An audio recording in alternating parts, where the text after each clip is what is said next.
Felicidade interna bruta.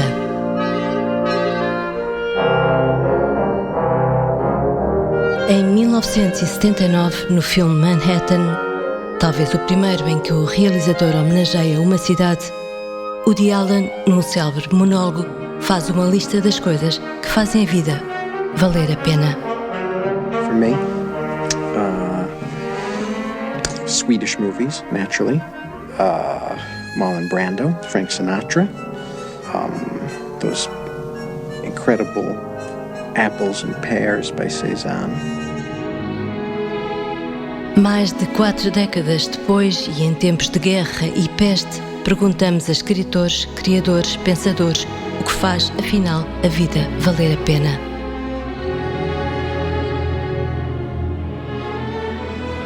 Então, olá, Rui Cardoso Martins, bem-vindo, é um gosto ter-te aqui. Muito obrigado. Estás bom? Sentes-te bem?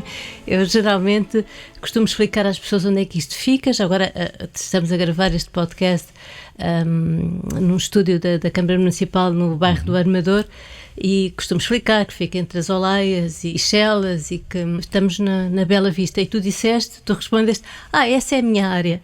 Queres explicar porquê? Eu não sabia exatamente onde era, mas agora quando parei ali à porta, lembro-me que há 30 e tal anos foi ali que eu estive a assistir uma cena de rua com os miúdos que depois entraram no filme Zona J. Foi muito interessante. Portanto, em 98? Aqui era 200 metros. Em 90, antes, não é? Porque o filme é de 98. Claro, mas eram uns miúdos a cantar uma canção sobre a vitamina da coca. Enfim...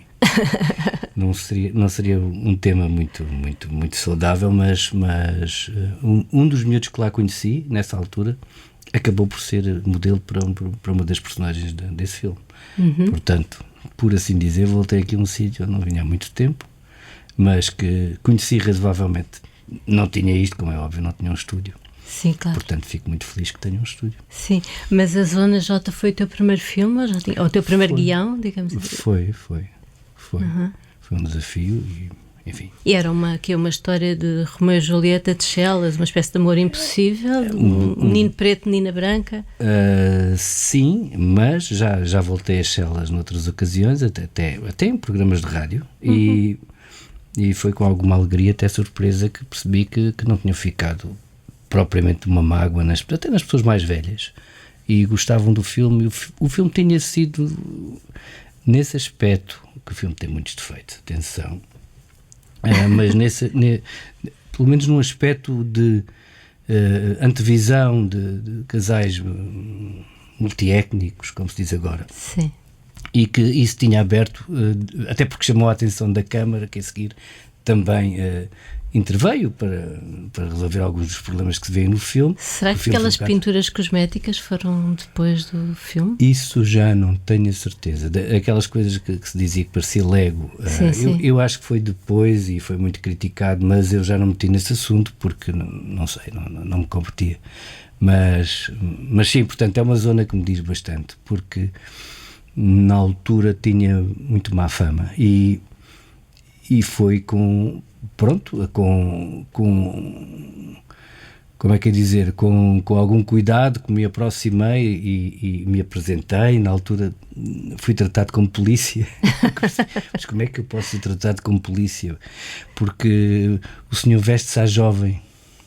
Eu na altura acho que não era propriamente um velho, tinha 20 e poucos anos, 20 e poucos, já foi há 30, não é? Quase. Mas a lógica deles de polícia que os polícias que não vêm fardados. Os polícias à civil vestem-se à jovem. Esta foi uma lição que eu nunca esqueci. De maneira que, como eu trabalhava no Jornal Público, e o Jornal Público nesse aspecto foi uma e também por isso fui convidado para escrever uma história aqui no fundo não é propriamente racismo, não era propriamente racismo, mas o racismo é também uma questão económica, como sabemos, social, sim, fora tudo o resto, mas usei um bocadinho as armas do jornalista, de aproximar-me, e então tinha a sorte de estar a escrever uma crónica e nessa crónica tinha a minha fotografia e era com esse jornal na mão que eu vinha, que eu apresentava como naqueles... Vem, como eu não sou polícia. Naqueles filmes policiais, precisamente. Mas para o contrário, não é? Para o contrário, para mostrar, eu não sou polícia. Então, convém dizer que o Rui é escritor romancista, foi um romancista tardio, quer dizer, depois do Saramago, que começou o seu primeiro grande romance aos 60, ter começado perto dos 40, terá sido essa a idade que tu começaste, se calhar, já tudo está a legitimar. 30 e tal. Eu escrevi um bocadinho antes o meu primeiro livro, mas foi editado 3 anos depois, portanto... O teu primeiro livro, se gostasses muito de... E se gostasses muito de morrer? E se gostasse muito de morrer. Que foi em 2006. Exato. Mas também és guionista, como se vê pelos filmes que já fizeste, não só esse, mas os recentes, A Herdade, as séries, O Sul, A Justa Causa Própria. Também foste humorista no Contra-Informação e outras coisas. És jornalista, como já referiste, cronista, e agora és professor de crónica na Universidade Nova, também dramaturgo, e já vamos falar disso. Eu diria que, sem contar com magistrados, com juízes, advogados, aqueles oficiais de justiça, etc., tu deves ser a pessoa que mais habitou num tribunal aqui em Portugal, não? Sem contar com esses que são muitos, não é? Que passam lá. E com os criminosos muito reincidentes. Esses tinham que ser muito, muito reincidentes, porque crónicas de tribunal já escrevi talvez 1.300, 1.400 ou 1.500. O que deu 2 livros. 2 livros, mas entretanto não mantive, mas regressei e escrevo agora no Notícias Magazine, que é a revista que sai com o Jornal de Notícias e o Diário de Notícias. Então foram 17 anos de... Foram 17 anos no Público, quando começou. Sim, fui muitas vezes a tribunal. Aliás, continuo a ir e o Miguel Guilherme, o ator, diz que eu fiquei viciado. E talvez tenha um bocadinho de razão, porque é de facto um alimento para um escritor, é um alimento. Porque as histórias são alimento do escritor. São, porque há histórias de facto interessantíssimas, às vezes muito dramáticas, às vezes cómicas, às vezes uma mistura. Às vezes pungentes, não é? Às vezes sim, às vezes coisas muito, muito, muito aflitivas, muito comoventes. E outras vezes ridículas, e tu tens o teu lado humorístico. Sim, tem sido de tudo, e eu vou um bocadinho à pesca, não é à caça, é à pesca, porque vou quase sempre sem saber o que é que vou encontrar, de maneira que entro no edifício do Campo de Justiça, que é ali embaixo no Parque das Nações, e subo e desço pelas salas como se estivesse num multiplex, sempre à espera de acertar com o filme. E sim, é uma experiência grande. Agora, atenção, eu tenho tempo de visão e de audição e até de conversa, às vezes com pessoas em situação aflitiva ou menos aflitiva, enfim. Mas não sou nenhum especialista em leis.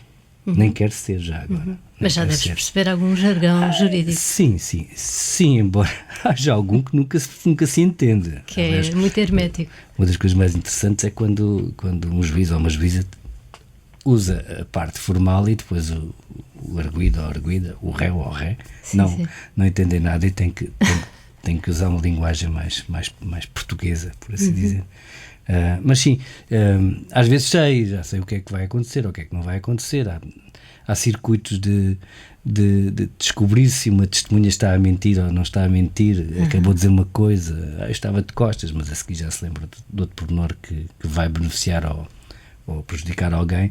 E isso é interessante assistir. Mas que é uma janela um bocadinho para a condição humana, para as contradições disto de ser humano e de ser um ser contraditório. Às vezes, enquanto estou a falar contigo, eu também estive num tribunal enquanto arguída, não é? Em coisas de segredo de justiça. Eu costumo dizer, quando me perguntam, eu digo, é um bocadinho como a Covid neste momento. Se nunca foi a tribunal, um dia acabará por ir de uma maneira ou de outra. Um jornalista pode acontecer. Atenção, eu falo para qualquer pessoa. Durante o percurso de uma vida é natural, porque nem que seja porque assistimos a qualquer coisa na rua e podemos ser testemunhas. E ser testemunha também não é fácil, não é nada fácil, não é só ser o acusado, não é ser só a vítima, que também é difícil. Agora estava-me a lembrar, a coisa que mais me impressionou, nós estamos portanto por trás daquele, deixa-me dizer que, não sei se dissemos, a crónica do Rui chama-se e chamou-se sempre Levante-se o Réu, assim como os livros, Levante-se o Réu outra vez é o segundo volume, digamos assim. A coisa que mais me impressionou foi estar sentada naqueles bancos e naquela balaustra de madeira estava escrito o nome dos réus, ou seja, enquanto o juiz faz não sei o quê, eles entretêm-se a escrever nomes, estive aqui, não sei o quê. Achei aquilo tão absurdo, absurdo. Até já vi dois que estavam a ser julgados e tinham o computador aberto nos joelhos e estavam a ver coisas que não tinham nada a ver com o caso deles. Como os deputados na Assembleia, às vezes. Exatamente, e esta é relativamente recente e disse, bom, faltava-me ver isto, porque estamos sempre... Mas voltando só, e para não estarmos sempre a falar disto, porque isto é um assunto que nunca mais acaba. Sim. De facto é toda a humanidade e toda a história da humanidade que se descobre continuadamente, para quem vai muitas vezes, porque são casos de ciúme, de abuso sexual, de violência conjugal, muitos de amigos que enganam amigos, de trios amorosos que acabam mal, com queixas, dos vizinhos desavindos, de estes crimes que eu acompanho, às vezes acabam em homicídio, é verdade, mas são de facto aquela matéria e aquelas misérias que são a matéria da história do povo. E quando digo povo, não estou a falar só dos pobres, porque, por exemplo, a violência conjugal é muito comum aparecer em pessoas universitárias, como falam alguns médicos, arquitetos, para falarmos assim uma linguagem mais cómica. Doutores e engenheiros. Mas então tu, na crónica, quer dizer, já tinhas aí um pé na ficção, não é? Porque a crónica é qualquer coisa híbrida. Ou não? Ou cingias-te absolutamente e estritamente aos factos? Aqui sim. Toda a verdade, mesmo como nos tribunais, toda a verdade e não mais que a verdade. Sim, a linguagem depois é que utilizando os recursos da ficção. Enfim, os recursos da ficção, na verdade, é estar atento ao que se passa, poder usar uma outra imagem, um bocadinho mais livre, isto é, permite-me fazer uma metáfora. Houve uma vez um arguido que era de tal modo repelente em tudo. Porquê? Porque andava a enganar pessoas, tinha provocado uma enorme confusão e sofrimento, e era muito cheio, com uma boca cheia de dentes, e eu acabei por compará-lo com um gorgulho, um escaravelho do feijão, coisa que o deixou bastante enervado, porque acabou por ler. É importante que eu não retiro, isto é, não posso dizer que seja propriamente, mas o jornalismo também admite um pouco de força literária, sempre no melhor sentido, que é assim que eu uso. Até existe uma categoria que já ganhou o Nobel, chamada jornalismo literário, não é? Exatamente. Estamos a falar da Svetlana Alexievich, que é uma extraordinária escritora, e enfim, eu usei esses recursos todos à minha maneira, e foi de facto aí, mas com casos verdadeiros. Isto é, eu estou sempre a dizer isto, mas tenho mesmo que dizer, porque houve uma semana em que houve um procurador da República que me disse as suas crónicas são muito rigorosas. E nessa mesma semana um amigo virou-se para mim e disse as coisas que tu inventas. e foi nessa fronteira que eu aprendi a trabalhar, quando depois parti exatamente para a ficção. De tal modo que até posso dizer, quando eu ouço uma história muito estranha, digo logo, isto só pode ser verdade, ninguém inventou isto. Sim, foi um pouco essa, foi uma formação de escrita que mantive, também para manter a mão, como se costuma dizer, e gosto, e é uma profissão, e é uma maneira de ganhar a vida, como todas as profissões. Havia uma profissão que era, e é ainda, quando os tribunais são a porta fechada, que é desenhar os arguidos e desenhar as cenas do tribunal. Tu eras um bocadinho isso, mas em versão escrita. Sim, mas ou és? Há um ponto em que eu não entrava, que era quando havia casos terríveis com menores, não é? Aí está mesmo fechado. De resto, as pessoas às vezes até não sabem, mas as sessões são abertas, são públicas. E também tinhas lá os habitués, as pessoas que iam lá assistir como tu dizias há pouco, como se aquilo fosse um multiplex, assistir ao filme do Isso dia. acho que era um fenómeno mais da boa hora. Eu ia ao Palácio da Justiça, mas parece que havia um grupo, havia um grupo de senhores, assim, que provavelmente sem dinheiro para ir ao cinema, que iam assistir. Em vez de ir ao Gocha, não sei. Ou isso, iam ver casos de tribunal. O que é... Enfim, e depois discutiam uns com os outros, não é?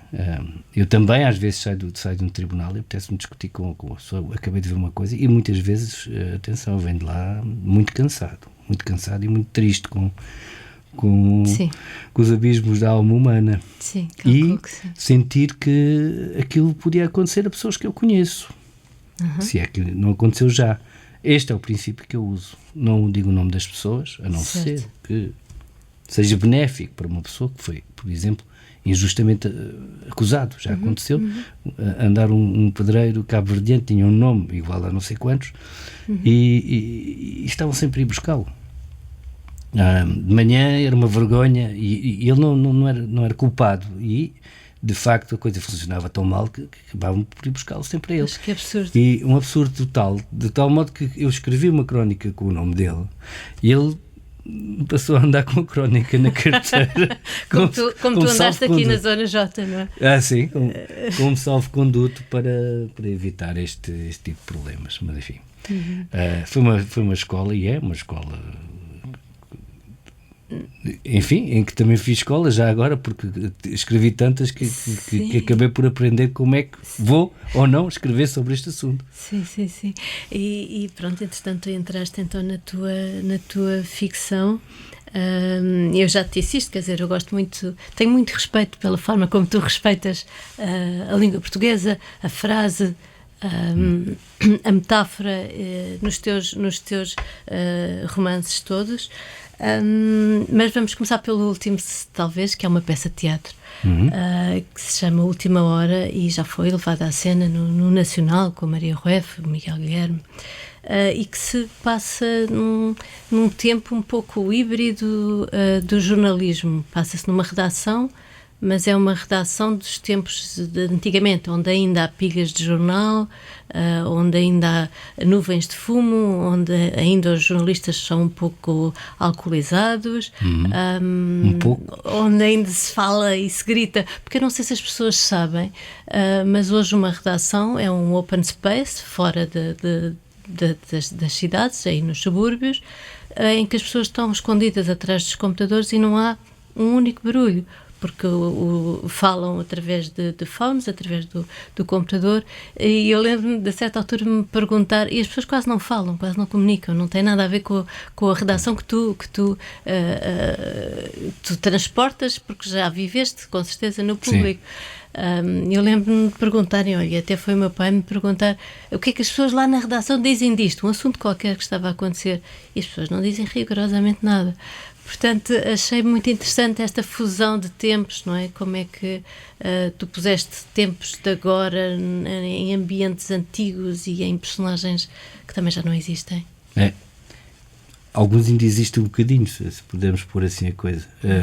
Agora falaste do teu pai, eu faço lá uma homenagem ao teu pai, Mário de Carvalho, com uma frase muito, como ele tem tantas, mas que é... o diretor começa a dizer eu pergunto-me, e depois até uma estagiária que acaba por usar essa frase do pai, se pergunta porque é que não se responde, que é um bocadinho o método que eu tentei também pôr aqui. Isto é, aquilo de facto é uma amálgama cronológica que está a mostrar um bocadinho do que foi os problemas do jornalismo há 30, 40 anos, transpostos de forma dramática, se quisermos dizer um pouco artificial, para os tempos de hoje.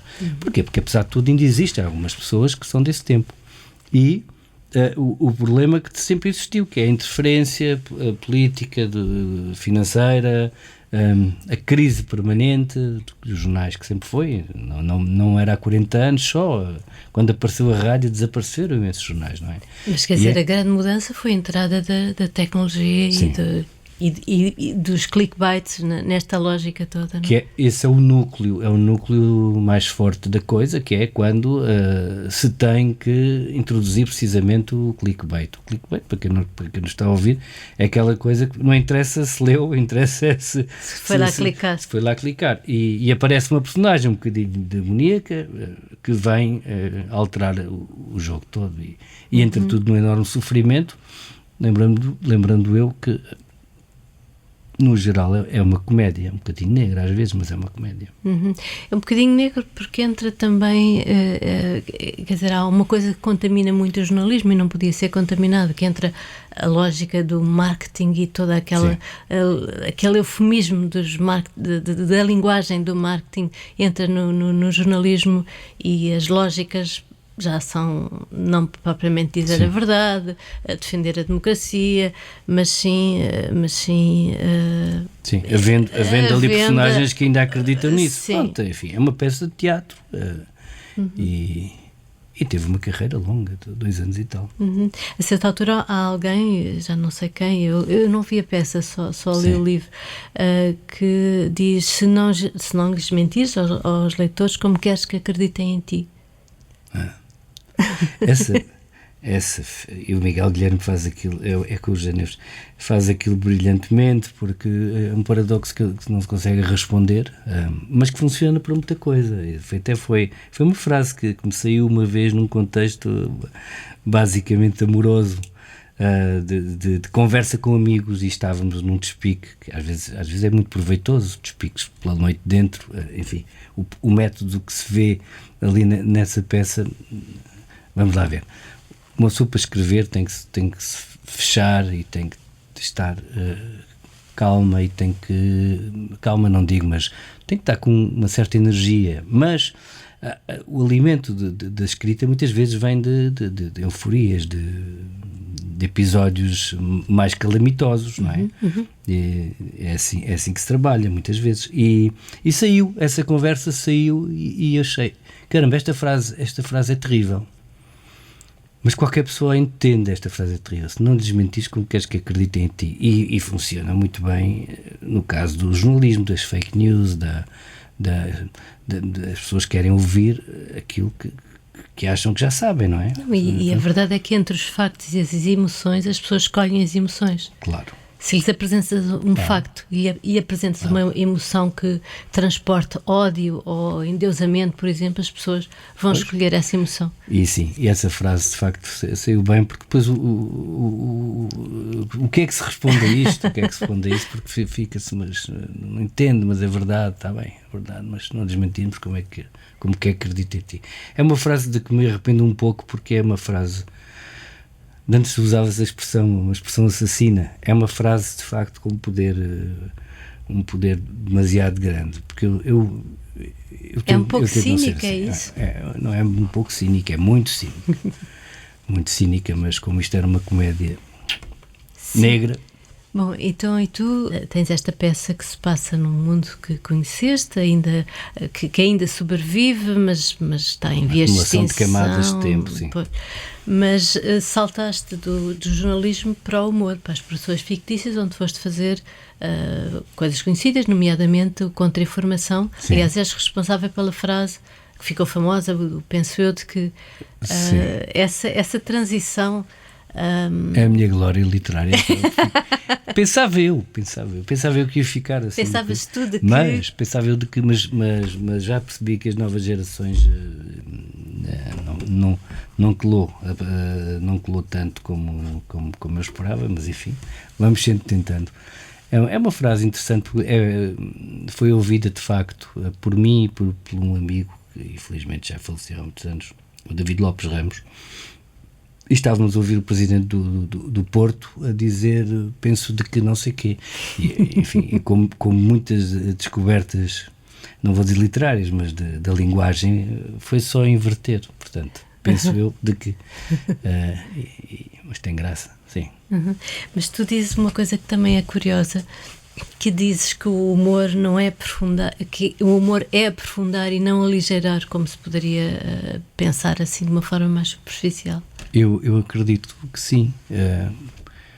E se quisermos aprofundar ainda mais, ir aos exemplos clássicos, perdeu-se o livro da comédia do Aristóteles. Sim. Como a gente sabe, até existe um filme e um romance, Humberto Eco, sobre a possibilidade de reencontrar esse livro perdido, mas ele dizia que a comédia e a tragédia se escrevem com as mesmas letras do alfabeto. Eu acredito muito nisso. Aliás, os bons escritores, aqueles que eu de facto admiro, são capazes de escrever as duas coisas.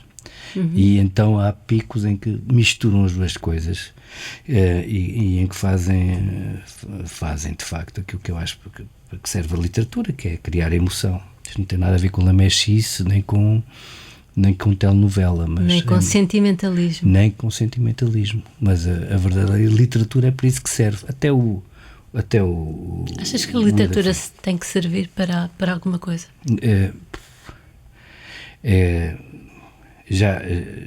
Aqui há muito tempo eu podia dizer que não.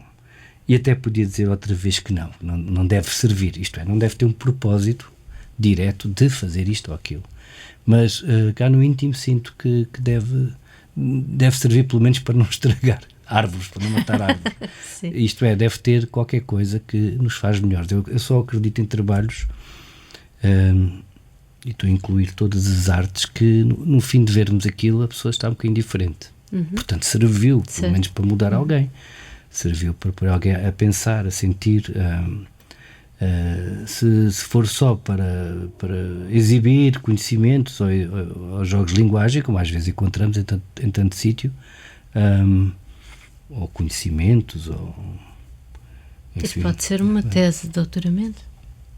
Sim, então, mas mesmo uma tese de doutoramento, acho eu, pode ter essa força. Uma coisa bem escrita. Então, um guião de cinema, quando é bem escrito, transmite logo, rapidamente, uma força enorme. As outras não. Isto não quer dizer que não haja um bom guião,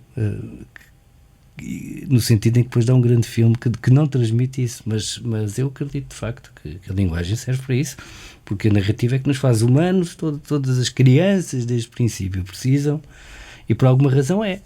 Estamos sempre a discutir o que é que nos faz humanos, não é? Se é o humor, o amor, ou é a capacidade de não deixarmos o outro ficar para trás, ou a capacidade de matar, e não ter misericórdia, também é humano, não é? Sim, mas isso os outros animais também farão. Também. Tu continuas com este método de trabalho extremamente disciplinado, de acordar de madrugada ou de noite mesmo para escrever e de guardar notas em sacos de pão e de escrever à mão, que é uma coisa raríssima.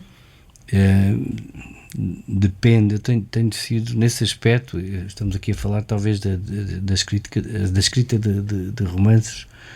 Sim, tenho reservado na minha cabeça e nos meus métodos, todos temos os nossos, não é? Essa maneira de começar a trabalhar de manhã cedo quando estou a escrever uma coisa dessas. Mas a vida obriga-me e o meu trabalho e as coisas a que me comprometo a escrever a qualquer hora do dia. Tenho que dividir bem as horas, tenho que fazer uma gestão do tempo, mas isso, enfim, toda a gente tem que a fazer. Mas sim, é verdade, e é na primeira energia da manhã, da madrugada até, que eu... É 5 da manhã, se não me lembro. Sim, escrevi vários romances a levantar-me às 5 da manhã. Mas entretanto, e por cima agora tenho um bebé de quase 3 anos, que é ele que tem essa energia da manhã e acorda a casa e tem sido, pronto, enfim, um bocadinho nos interstícios do tempo. E te suga a tua energia matinal para a escrita? Porque dá outra, não é? Felicidade interna bruta. Olha, aqui na tua lista das coisas que fazem a vida valer a pena, tens muitas coisas que são um bocadinho surpreendentes para mim, porque se calhar nunca falaste delas, ou se calhar sim, mas eu não estava atenta. Mas a primeira coisa que dizes é logo um mergulho com escafandro autónomo. Fiz isso bastante, quer dizer, bastante não, mas fiz em Portugal, no estrangeiro, que há uns anos. E depois,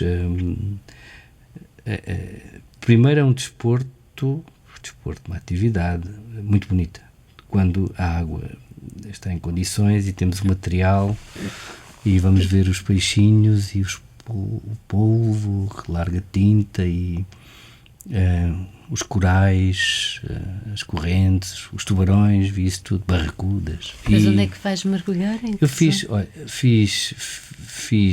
aqui em Sesimbra várias vezes, e depois tive a sorte, olha, uma altura um pouco maluca, fiz nas Maldivas, que é um sítio incrível, e fiz em Cuba, porque também tem sítios extraordinários, mas depois a vida impediu-me. Eu pus aí porque nunca mais tinha falado nisto. Porquê que a vida impediu-te? Porque é preciso fazer 2 a 2, porque é muito perigoso. Portanto, sim, faz parte das regras. Lá embaixo sozinho. É preciso 2 pessoas.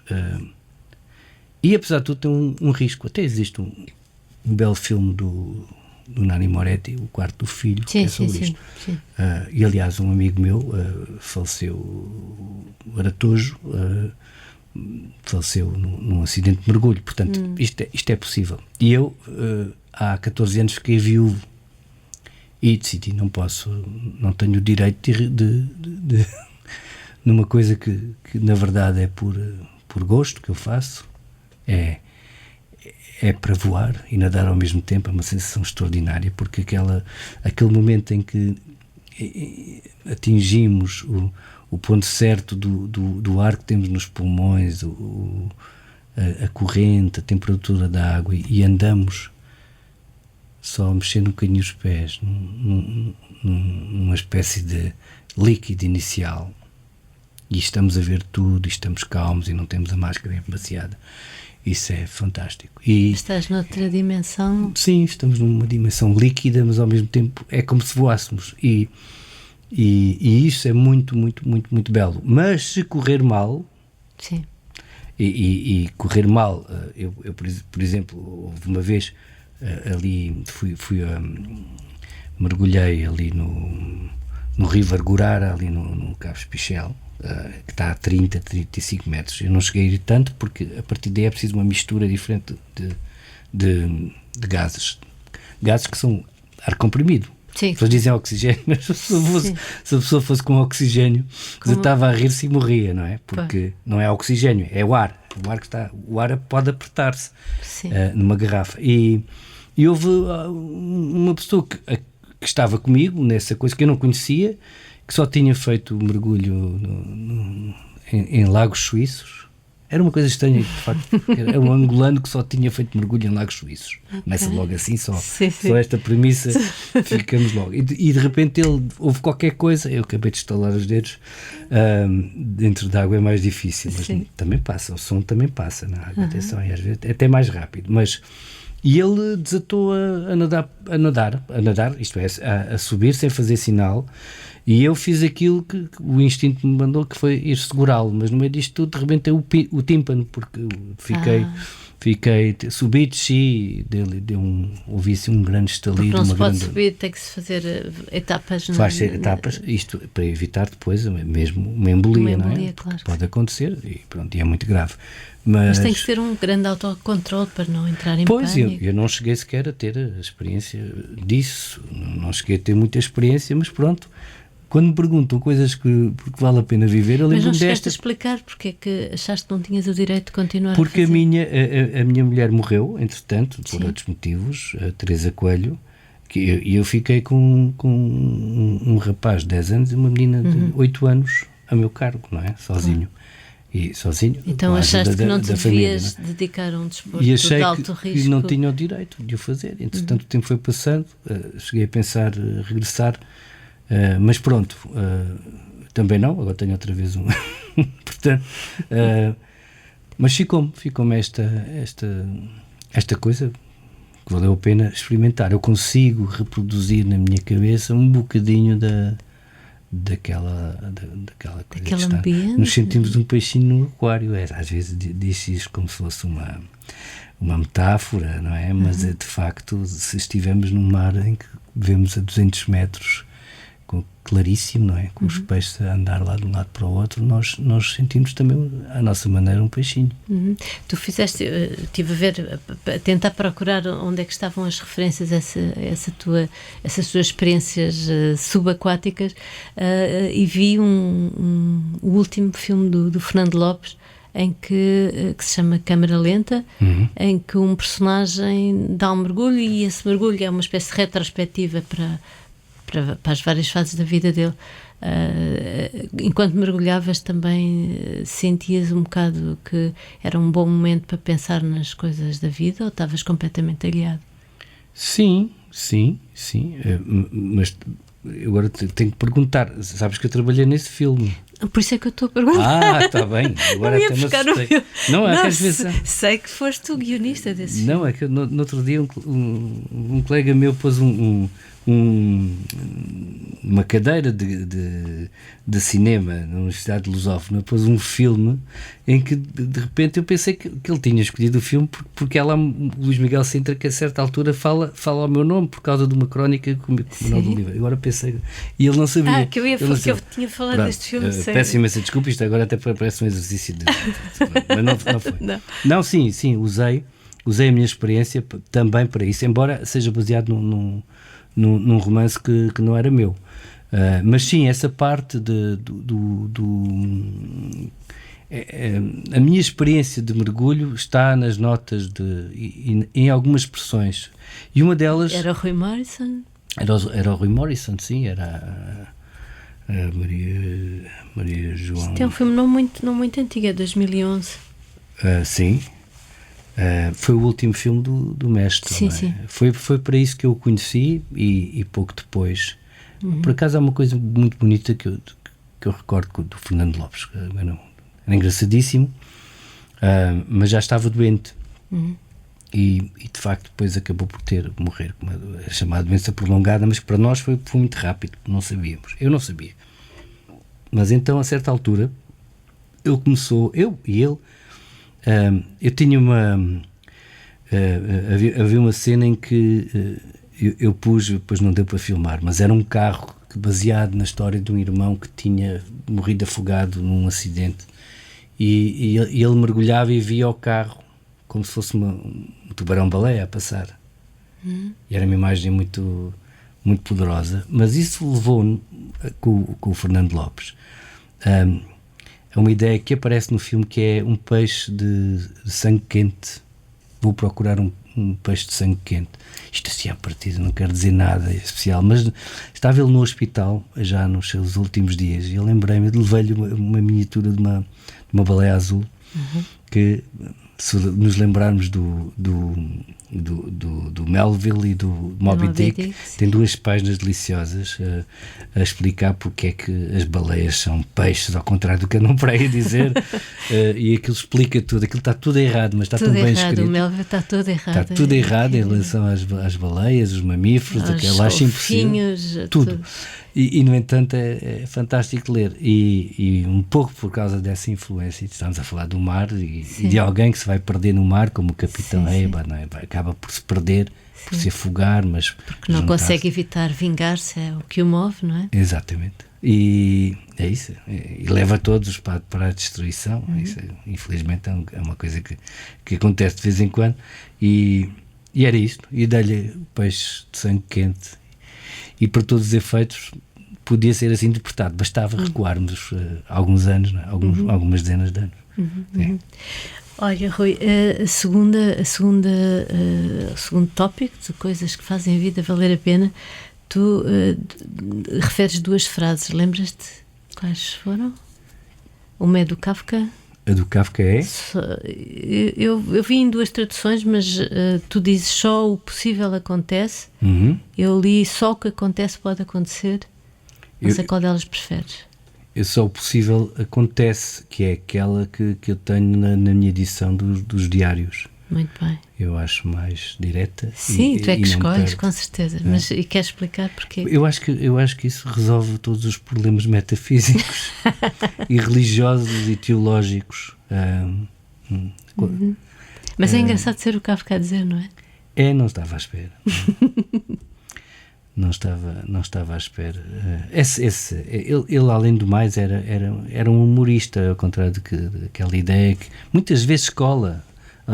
Ele leu aos seus amigos A Metamorfose, que é a história de um homem que se transforma num gigantesco inseto, a rir-se. A rir do princípio ao fim. Há descrições disto. E ele... essa frase parece-me excepcional. Porquê? Porque... só o possível acontece. Isto é, se aconteceu, é possível. Se não aconteceu, ainda pode ser. Talvez seja ou não. Isto é, se aconteceu, é possível. Portanto, toda a história do milagre, é um milagre, aconteceu uma coisa impossível. Não, era possível. Eu acho que resolve tudo. Eu estive ontem, sim, por acaso, porque a peça Última Hora esteve a digressão, e esteve em Orém e estive em Fátima, e pensei muito nessa frase, porque as pessoas estão a pedir o impossível, mas eu acho que só o possível acontece. Acho que é uma excelente frase dele. Há outra já agora, que é muito interessante, que ele uma vez teve que fazer uma apresentação de uma conferência sobre comédia, precisamente. Ele começa assim: devo dar início a esta conferência lamentando que ela tenha que acontecer. Acho que é essa frase também, sim. E depois diz outra, que diz assim: se não estiveres disposto a conhecer-te melhor, a tua escrita não passará de um engano. Essa frase, a tradução, eu tenho lá está, uma interessantíssima tese de doutoramento do Nuno Crespo sobre Ludwig Wittgenstein. Sim. Depois, quando eu tive uma traduçãozita na Alemanha, o tradutor foi à procura dessa frase, disse que talvez a tradução pudesse ter dois sentidos, mas o que é que quer dizer? São duas negativas. Se não estiveres disposto a conhecer-te melhor, a tua escrita não passará de um engano, ou não passa de um engano. Eu também acredito nisso. Se quer ser escritor, tem que estar disposto a conhecer melhor. E é só isto. Ou tens de estar disposto a expor-te? Não digo expor-te. Eu não digo expor-me no sentido de estar a contar a minha vida. Mas se eu estou a falar de uma pessoa... Estás sempre a contar a tua vida. Toda a gente está. Quando se escreve, denunciamo-nos. Mas até a nível histórico dos grandes romances, eu estive há pouco tempo na Colômbia, lá estivemos a discutir aquela história do Garcia Márquez e não sei o quê. Aquilo lá, na base daquilo tudo, são acontecimentos que ele teve, que depois transformou noutra coisa, não é? Eu acredito nisso. Mas esse exercício, se estamos a aplicar a outra pessoa, também devemos aplicá-lo a nós. E eu acredito nisso. E vem de um filósofo até um bocado obscuro, da lógica, filósofo da linguagem, que eu não consigo alcançar, em grande parte, não consigo, mas de vez em quando é destes sítios inesperados que saem lições de vida. E eu apanhei essa frase e disse: é mesmo isto, para mim. Por isso é que também é uma das coisas pelas quais vale a pena viver. Mas nunca sentes aquilo que muitas vezes, se calhar são mais as mulheres escritoras que sentem, que é o síndrome do escritor impostor, em que achas que estás a ser sobrevalorizado, em que sentes que tens uma inferioridade ilusória, digamos assim. Sim, claro. Sentes isso, passas por isso. Acho que isso é eu acho que as mulheres que sentem mais isso do que os homens, mas se calhar não. Bom, e de quem estaremos a falar? Bom, eu acho que sim. Eu sinceramente, eu acho que quem é escritor sente sempre uma culpa qualquer. Quer dizer, podemos sempre mauzinhos com os outros, com a maneira como este e aquele escreve, que acha que aquilo não é, e ele acha que é, e está sempre a ver se é reconhecido ambiente, e tal. Sim, mas complicado. Mas eu sim, como não? Porquê? Eu tenho que pensar o efeito, a forma. E sei que, às vezes, eu sei o que vou provocar. Porque, enfim, também já temos alguma enfim, agora estou metendo uma conversa que não leva a lado nenhum, mas... Sinto isso, é verdade. Mas desmerece o teu sucesso? Não, o meu sucesso lá vai um lugar comum, o sucesso é relativo. Se algum dia quando nos formos embora deste mundo alguém se lembrar de coisas que eu escrevi, posso dizer que isso foi um sucesso. Sucesso no bom sentido, não é? Sim. Que é isso que me interessa. Eu, pelo menos, todos nós temos que fazer as nossas coisas, e não é o caso agora, porque este programa está... Isto é um podcast. É um podcast que é importante, atenção. É muito importante conversar e haver pessoas que nos ouvem. Principalmente... e é bom fazeres um canal com os teus leitores. Não, também. eu acho isso fundamental. É uma das razões porque eu vou sempre às escolas quando me convidam, porque acho muito importante passar isso. E também tive a sorte de ter pessoas que foram generosas comigo. Isso do impostor, eu nunca pensei muito bem nesse sentido, mas às vezes sim, acordo e digo: isto vale a pena? Será que vale a pena este esforço? Será que aquilo que eu vou fazer vai ter força para mostrar a outros? E enfim. Mas também sou um faz-tudo, e agora não quero, como faço tanta coisa... Sim. Tens logo outro assunto para tratar, ou outra sessão no tribunal. Depois, outra coisa, esta achei também muito interessante, que é o poema A Nuvem de Calças, que nós não podemos dizer aqui porque é muito longo, do Mayakovsky. Quer explicar porquê este autor, este poema? Não sei se foste mais pelo autor ou pelo poema. Eu conheci, até tenho aqui o livro... que é uma coletânea de poetas russos, traduzido pelo Manuel de Seabra, e é um poema muito bonito, tem uma força extraordinária, o Vladimir Mayakovsky. O primeiro poema dele, não é? Eu não sei se é exatamente o primeiro. Acho que sim. E é um poema de amor? É um poema de amor, mas é também um poema de exaltação, um poema de várias coisas, mas foi muito útil. Aliás, é preciso lembrar que o Mayakovsky, agora quando começou esta guerra, a minha tradutora russa, que eu tenho lá um livro traduzido, pôs um poema dele, a dizer: amigo, camarada, em todo o mundo dirás, não farás a guerra. E atenção que ele era não sei se isto é relevante, mas ele era um escritor soviético, não é? Exatamente. Mas este poema não é propriamente essa exaltação, é um caso de amor, de amor. E de amor não correspondido, penso não correspondido, porque passou uma, passou duas, passou as três e não vieste, disseste que vinhas. Mas há aqui uma parte que foi muito importante da minha vida, porque serviu-me e por isso vou dizer de mantra pessoal, eu decorei uma parte desta coisa, que num período mais difícil, quando a mãe dos meus filhos estava a ser operada, numa longa operação, eu repeti isto durante horas, em passeio por Lisboa, um passeio que depois me serviu para imaginar, passar o homem invisível. Imaginar isso. Portanto, esse é quase no início do poema, diz: se quiserem, serei apenas carne louca, e como o céu mudarei de cor. Se quiserem, serei impecavelmente delicado, não serei um homem, mas uma nuvem de calças. E isto por acaso, depois, eu até sei dizer isto em russo? Não. Bem, fantástico. Não, só sei dizer o Oblaka Vastana, quer dizer, o nuvem de calças. E porquê?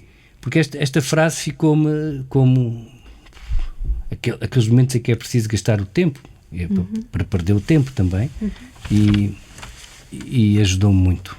Não serei homem, mas uma nuvem de calças. Depois até fiz uma crónica. Até o osso, sim. Sim, pronto. Porque há várias maneiras de chegar ao Mayakovsky, por isso é que eu te perguntei. Eu cheguei pelo Caetano, imagina que fez uma adaptação de um outro poema, mas há quem chegue pelo lado dele ser vanguardista, pelo lado dele ser um escritor também gráfico, não é? Do grafismo de ser muito importante. Tudo. E uma alma atormentada já agora. Não? Bem, isso suicidou, só teve ali uma morte um pouco esquisita depois no no final, não? Eu acho que se suicidou, mas pronto, agora não... Mas pronto, há quem diga que ele mudou mais a poesia do que a própria... Foi um fator de mudança para a poesia do que propriamente para a revolução, que está muito próxima aí da data desse poema que escolhes, de 1917. Depois, também acho interessante teres era isso que estavas a dizer há bocado, não é? Esta cultura do cancelamento é estúpida, quer dizer, de repente estamos a tomar a cultura por um ato horrível de guerra, estamos a tomar o povo todo pelos seus governantes, coisa que nunca deveríamos fazer, sim. E estamos a cancelar Dostoiévski, cursos de Dostoiévski, estamos a chamar as dançarinas de gás, que eram dançarinas russas, chamamos dançarinas ucranianas. Isto foi mesmo, acho que numa galeria importante. Isso parece-me um disparate, que não quer qualquer dúvida, que eu acho. Primeiro, acho que o Vladimir Putin é ridículo. Sempre achei, já fui, provavelmente já não irei, mas já fui 3 vezes à Rússia e sempre o achei ridículo. Ridículo, perigoso, assassino, tudo. Acho que é uma pessoa, de facto, basta ver a iconografia que ele lá cria para si mesmo. Sim, que é quase um czar, não é? Sim, mas depois é um czar foleiro, atenção, um czar foleiro. Não sei como é que eram os outros.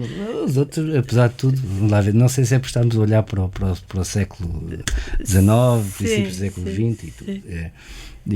Mas acho que sim, acho que, portanto, tenho que dizer isto. Mas tens que fazer uma ressalva para dizer que o Dostoiévski era o Dostoiévsky? Não, eu nem digo nada. O Dostoiévski, e se eu gostasse muito de morrer, é uma frase de Dostoiévski. Eu nem sequer vou discutir isso. Não vou discutir isso porque vou continuar a ler os russos que foram grande parte russos e ucranianos já agora. Qual era o ucraniano? Escreveu o ucraniano. Mayakovsky, acho que era da Geórgia. Era da Geórgia, mas grande parte daquilo tem aqui uma coisa que diz aconteceu em Odessa, portanto há uma parte dele que é passada agora na famosa Odessa.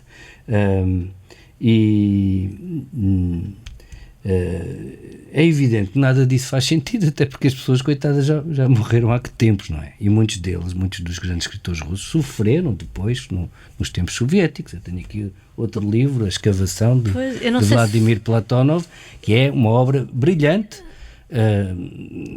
contra outra, também na minha opinião, espécie de tirania que a certa altura se instalou ali. E não tenho dúvida nenhuma. E portanto, agora, andar a cancelar Dostoiévski, Tolstói, só porque são russos, é abstruso, pronto, não faz sentido. Ainda por cima, quer dizer, o próprio Dostoiévski já foi tão massacrado, foi condenado à morte, foi vítima de um fuzilamento encenado. Eu estive sentado. Para a Sibéria, mandado para a Sibéria pelos czares. Eu estive sentado no sítio em que ele morreu, já agora. Mesmo ao lado. Foi aqui neste sofá que ele morreu, deram uma cadeirinha, fiquei ali, porque eu de facto estive lá para tentar recuperar um bocadinho a memória que eu usei como um jovem destrambulhado que está a falar num romance, mas acabei por ir a esses sítios mais tarde, quando tive meios. E pronto, eu não cancelo nada. Sou contra. Felicidade interna bruta. Agora tens aqui outra coisa, enfim, mais da tua memória e das tuas origens, que é Porto Alegre, e falas dos seus vinhos, petiscos, e depois falas de coisas que eu gosto mais, que são sapos, lontas, libelinhas e cicuta d'água. Eu tenho um canto. Eu tenho um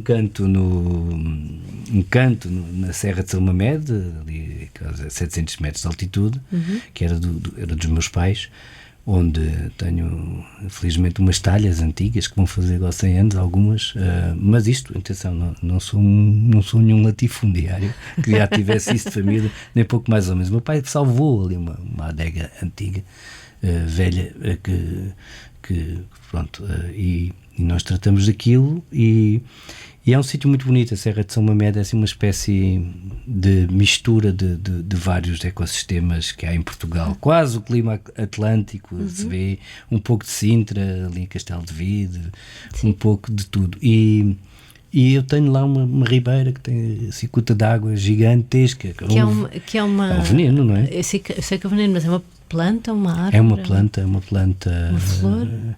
Também tem umas flores assim brancas. Sim. Parece salsa gigante, na verdade. E tem por baixo uma espécie de cenoura parecida também com xerívia. E às vezes os animais arrancam e comem e depois morrem. Como o Sócrates. Este programa tem uma origem no Woody Allen. Eu lembro-me sempre que o Sócrates beba tudo que o veneno está no fundo. É uma daquelas peçazinhas que ele tinha no para acabar de vez com a cultura, uma coisa assim. Talvez, sim. E a cicuta lá está. Ainda há dias me contaram que um jovem estudante, isto agora não tem graça nenhuma, mas ia morrendo porque foi passear para o campo. Não foi em Porto Alegre, foi ali na zona de Évora. Ia morrendo porque fez aquela coisa tão interessante. Vou mordiscar umas ervas. E ficou em coma muito, muito tempo porque comeu veneno.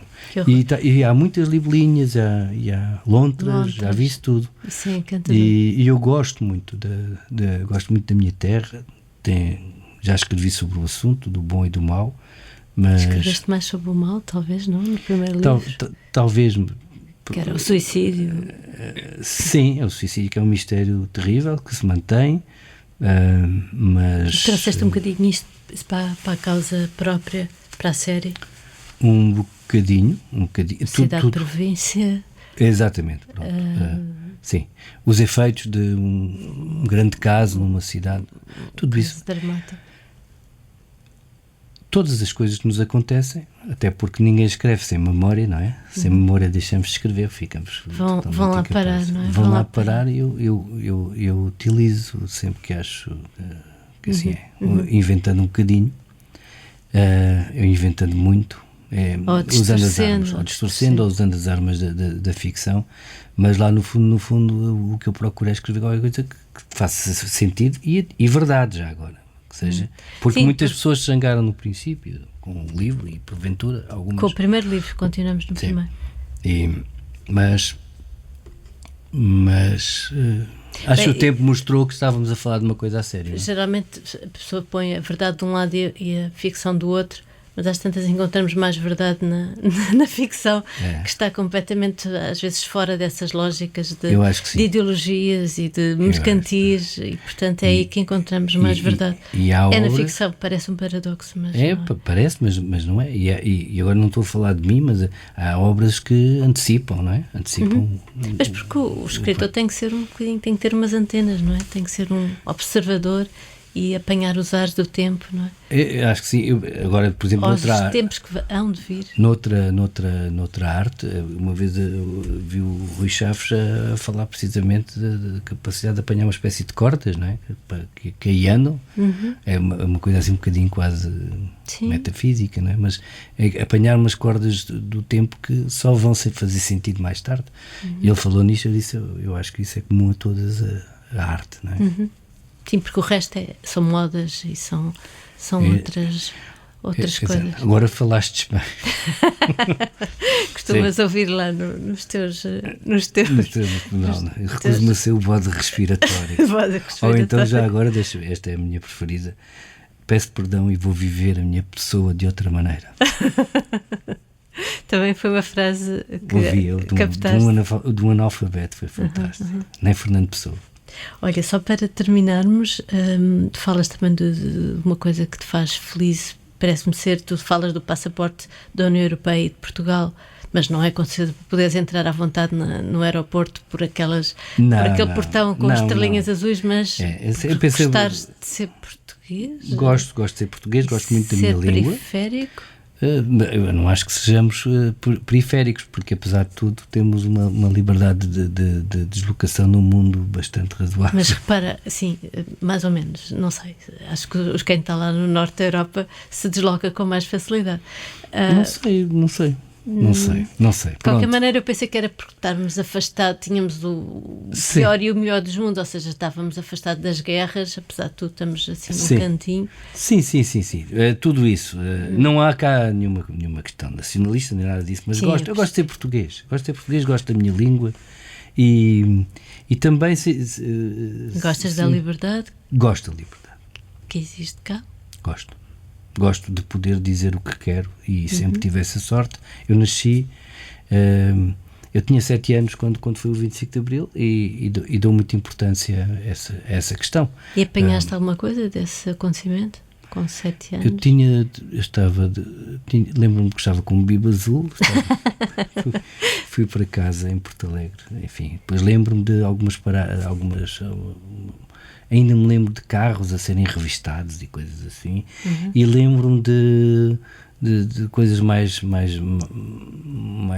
amargas, como uma vez, e isso nunca esqueci, de lutas entre jovens políticas, de uns do lado e do outro, ameaças, e eu assistia a isso um bocadinho, quando há pouco falaste na herdade,